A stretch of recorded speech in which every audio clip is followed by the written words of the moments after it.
Please keep in mind that these are methods I use most every day and have worked for me in the past. However, all horses are different, as well as people's feel and timing are different from my own. Please exercise safety first for both horse and handler. My best advice when choosing a snaffle bit is to consider your horse first. If he has never had a bit in his mouth before or young, choose something unintimidating, such as a smooth mouth with copper inlay or one with SS rollers. The small diameter snaffles I reserve for a very stiff, heavy horse, or even a horse with very small mouth or overly thick tongue. There are a multitude of different snaffle bits on the market today, and it makes choosing difficult. The key is to experiment and watch your horse's reactions. Hi folks, Trainer 101 here with you again, and we are still talking about the snaffle bit and building our better stops. So welcome to this month's tack and training tip. I'm going to go ahead and I'm going to flex him and make sure he's nice and soft. And then I'm just going to go ahead and I'm going to warm him up. And here I'm going to go ahead and trot him, and since I have been loping him, I'll lope him as well. This isn't a time to try something new. If you've never loped your horse before, don't try to do it now. Just work on your very basic things that you have been doing before, and exaggerate your movements on your hands and your legs a little bit to make sure that the horse understands your cues and isn't trying to focus so much on the new bit in his mouth, and is also accepting and remembering the things that you have already worked on, which is getting off of your legs and stopping when you take your legs and your feet off. There's a high setting with wrinkles at the corner of the mouth, medium, and a low setting. You'll just have to watch your horse and ride and find what works best for the both of you.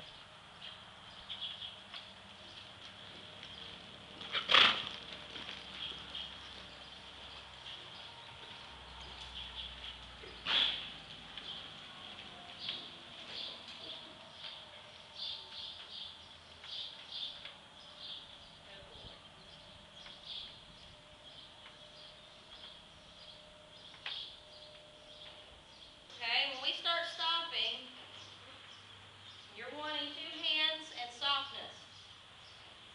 You're going to be walking your horse along, and you're just going to go 1, 2, and then you're going to just pick up. It's like you're stopping all 4 feet independently. 1, 2, 3, 4, and a nice slow movement. I'll walk him away, and I'll come back, and I'll walk towards the camera, and hopefully you can see it.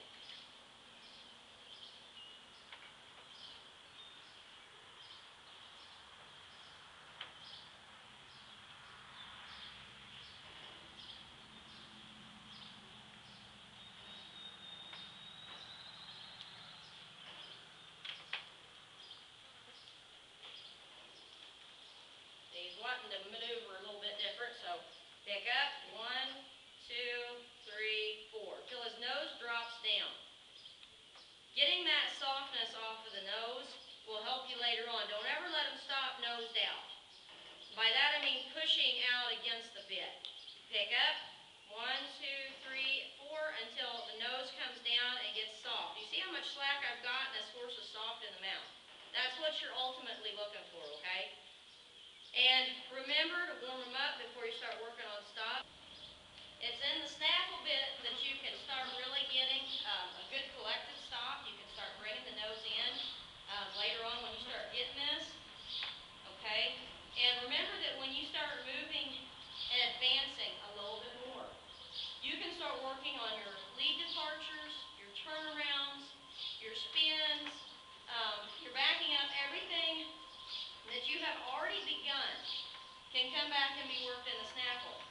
And what we're doing, when I want to work on anything other than just stopping, I come back to the simple basic stopping techniques. I want the softness in the face. I want some life in my fingertips, because we're just using our fingertips. We shouldn't have to jerk or yank by now. These horses should be to a point where we should just be able to say the word whoa just like I was doing and have that horse stop. It's not perfect, and it's not pretty, and it's not collected, but it's a stop, and it's a stop now, which is what we've been after.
Actions up his nostrils.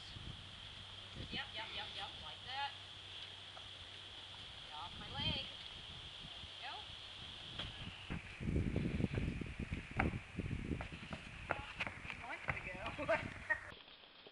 Taking your horse outside is the perfect way to get their mind off of just mundane stuff and giving them a task.